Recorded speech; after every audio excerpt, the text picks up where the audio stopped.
Chronicon Mundi.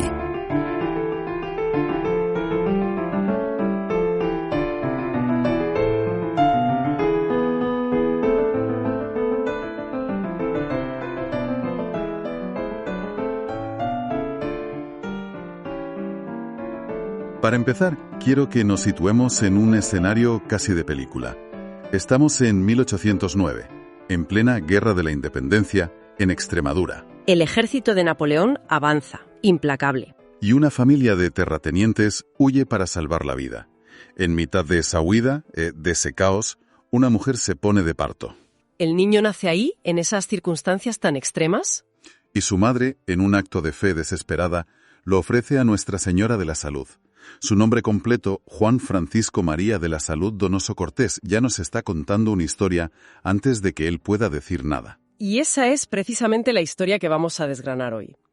Las fuentes que hemos revisado son en su mayoría biográficas y nos permiten trazar un mapa muy detallado de su vida.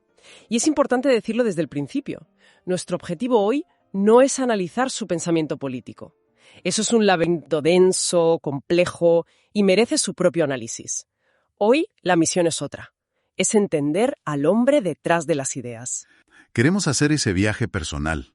Ver cómo un joven prodigio, un liberal convencido, se transforma en la figura católica que acabó fascinando y escandalizando a toda Europa. Es que sin entender su vida, sus tragedias, sus exilios y esa increíble transformación espiritual, sus ideas se quedan en meras abstracciones. Pues vamos a ello. Empecemos por el principio. Nace en La Serena, en Badajoz, en una familia de, como se suele decir, rancio abolengo. Y no es una forma de hablar, eran descendientes directos de Hernán Cortés. Vaya. Su padre, abogado y gran propietario, se aseguró de que tuviera la mejor educación. Le puso un tutor privado y el resultado fue, un niño superdotado. A los 11 años ya dominaba el latín a la perfección. Pero es que a esa misma edad, en 1820, ya estaba matriculado en la Universidad de Salamanca, luego Cáceres y con 14 a Sevilla a estudiar Derecho. Hoy nos parecería una locura. Espera. Salamanca con 11 años. ¿Era algo normal en la época o este hombre era directamente un extraterrestre intelectual? No, que va, no era nada normal. Su caso era excepcional. Demuestra una capacidad fuera de lo común desde el minuto 1. Y en esos años de formación tan intensos, hay dos influencias que parecen contradictorias. Por un lado, la que mencionabas al principio, esa profunda devoción a la Virgen que le inculcó su madre.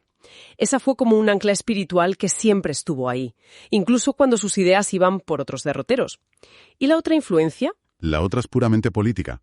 Durante los veranos conoce y se hace muy amigo de Manuel José Quintana, un poeta y político liberal de primera fila. Y Quintana es quien le introduce en el pensamiento liberal. Justo, en lo que las fuentes llaman las ilusiones constitucionales. Que imagino que era esa fe ciega en que una simple constitución podía resolver todos los problemas de España de la noche a la mañana. Quintana le mete esas ideas en la cabeza, y esa es la semilla del primer Donoso, el joven liberal. O sea que no era solo un ratón de biblioteca. De hecho, en Sevilla se sumerge en el ambiente literario. Sí, escribe poemas, dramas. Las biografías lo pintan como un joven muy romántico, viviendo sus primeros amores, una etapa de efervescencia juvenil que, como todo en su vida, se quema muy rápido. Porque en 1829, sin haber cumplido los 20 años, lo nombran catedrático de Humanidades en el Colegio de Cáceres. Y es allí donde, al dar su discurso de inauguración, una joven del público llamada Teresa Carrasco queda absolutamente impresionada. Y conociendo el carácter impetuoso que parece tener, me imagino que no se quedó en una simple admiración. Lo que empieza con una mirada de admiración, en un discurso, termina en boda a principios de 1830. Y ahí se cierra su etapa de formación. Y se abre la del político ambicioso que mira a Madrid. Un talento así no se iba a quedar en Cáceres para siempre. El siguiente paso era comerse el mundo. ¿Y cuál fue su billete de entrada a la capital? Un escrito. En el 32, en plena crisis sucesoria, publica una memoria sobre la situación actual de España. En ella defiende con brillantez los derechos al trono de la futura Isabel II frente a su tío, don Carlos. El origen del carlismo. Y ese texto es su pasaporte. Le abre de par en par las puertas de la administración en Madrid. Y una vez allí se lanza de lleno a la arena pública. Funcionario, pero sobre todo periodista y publicista muy activo, ¿no? Frenético. y muy influido por el liberalismo doctrinario francés, que, a ver, para que nos hagamos una idea, no es el liberalismo democrático de hoy. Era más elitista. Mucho más. La idea de que debían gobernar las aristocracias legítimas, o sea, los más capaces, los más inteligentes. Él creía en el gobierno de la inteligencia. Vale, es un matiz importante. Pero aquí llega un punto que las fuentes que hemos visto señalan como algo chocante. La colaboración con Mendizábal. Exacto. El mismo que impulsó la desamortización contra la Iglesia. Sabiendo cómo acaba Donoso, eso suena raro, como poco. Es la gran pregunta de esta primera etapa. Algunos lo ven como pura ambición de colaborar con quien tuviera el poder, otros creen que su liberalismo todavía era lo bastante genuino. Lo que está claro es que era un hombre pragmático. En cualquier caso, su carrera política está despegando. Es un hombre influyente, tiene una familia. Parece que lo tiene todo. Y entonces, el guión de su vida da un giro de 180 grados. En el verano de 1835, en un lapso de tiempo muy corto, la tragedia lo destroza. Primero muere su única hija, María Josefa. Con solo 2 años. Y poco después, de forma repentina, fallece su esposa Teresa. Perder a tu hija y a tu mujer en cuestión de semanas es inimaginable. Y este es, sin duda, el golpe que define el resto de su vida. A partir de ese momento, Donoso se convierte en un gran solitario. Su amigo, el periodista francés Louis Bouillot, contaba algo sobre eso, ¿no? Sí, contaba que conservó siempre un recuerdo devoto y fiel a su esposa y que nunca conoció el amor de otra mujer. La soledad se convierte en su compañera permanente. Y esa soledad tan brutal debió de ser un catalizador increíble, porque no es lo mismo debatir ideas en un salón que enfrentarte a ellas en silencio después de haberlo perdido todo. Probablemente ahí empieza una larga meditación interior sobre el dolor y el sentido de la vida, que tardará años en aflorar, pero su carrera pública no se detiene. En el 36 es elegido diputado por Badajoz. Imparte un curso aclamado en el Ateneo de Madrid, donde ya se empieza a notar cierto desencanto con sus maestros liberales. Ya no le sirven, no le dan respuestas. Y la política española, que nunca da tregua, vuelve a sacudir su vida. En el 40, la regente María Cristina cae por culpa de Espartero y Donoso se va al exilio con ella. Sí. Se exilia en París y se convierte en el hombre de máxima confianza de la regente, en su agente personal. Desde allí se dedica a conspirar para derrocar a Espartero. Y es en esas conspiraciones donde conoce a una figura clave en su futuro y en el de España, el general Narváez. O sea que el exilio, a pesar de ser una etapa dura, le sirve para tejer las alianzas que le permitirán volver. Y vaya si vuelve. Vuelve por la puerta grande. En el 43, Espartero cae y Donoso regresa a España. Lo eligen diputado otra vez y su influencia alcanza su punto más alto. Y juega un papel decisivo en una maniobra política muy audaz. Proclamar la mayoría de edad de Isabel II con solo 13 años para acabar con las regencias. Un movimiento que lo consolida en el centro del poder. La reina agradecida lo nombra su secretario particular. Y a partir de ahí, empieza lo que las fuentes describen como una lluvia de mercedes. ¿Hay alguna anécdota que ilustre hasta qué punto llegó su poder? La hay, y es fantástica porque la contaba él mismo. Lo nombran Marqués de Valdegamas, Grande de España, le llueven condecoraciones, y cuando alguien le insinuaba que eran demasiados títulos, él respondía con una lógica aplastante. A ver. Decía algo así como: si para ganar voluntades tuviera que ir a las tabernas, no iría con chaqueta al hombro. Pues aplique usted el cuento. Todo lo que mis ideas tienen que hacer, se hace en los palacios. ¿Qué traje quiere que me ponga sino el de los palaciegos? Es una justificación brillante y totalmente pragmática. Juego en este tablero, así que uso las fichas de este tablero. Pero aquí es donde la historia se pone de verdad interesante, porque mientras su éxito social llega a la cima, por dentro se está gestando un cambio mucho más profundo, la gran transformación. El punto de inflexión de su biografía. Totalmente. A partir de 1847 vive una conversión religiosa e intelectual radical. Y lo fascinante, y esto es clave, es que no fue algo súbito, ni fue una reacción a las revoluciones de 1848, como muchos han dicho. El proceso es anterior a todo eso. Es anterior y tiene 2 catalizadores muy claros y personales, según él mismo confesó. Y el primero tiene que ver de nuevo con la muerte. La muerte de su hermano Pedro. Exacto. su hermano más querido. Pedro era un hombre de una religiosidad profundísima y además era carlista, el bando enemigo de Donoso durante años. Pero ¿cómo lo explica él? ¿Fue un argumento, una revelación? Nada de eso. Y esto es lo más sorprendente.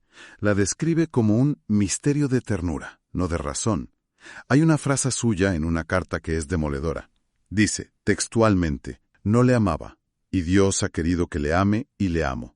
Y porque le amo, estoy convertido. Es el amor a su hermano muerto lo que le abre la puerta de la fe, no un argumento filosófico. Es algo que no te esperarías de un pensador político tan cerebral. Y el segundo catalizador fue más terrenal, la influencia de un amigo. La conducta católica ejemplar de este amigo le inspiró a reavivar su propia fe, que él admitía que había estado estéril muchos años. Y él es plenamente consciente de este giro, y hay un gesto público que lo escenifica a la perfección. En el 48 ingresa en la Real Academia Española. Toda Europa está en llamas, con revoluciones por todas partes. Lo lógico sería que un político de su talla diera un discurso sobre política. ¿Y en vez de eso? En vez de eso, da un discurso sobre la Biblia. Es toda una declaración de intenciones. En mitad de la mayor crisis política del siglo, él decide hablar de teología.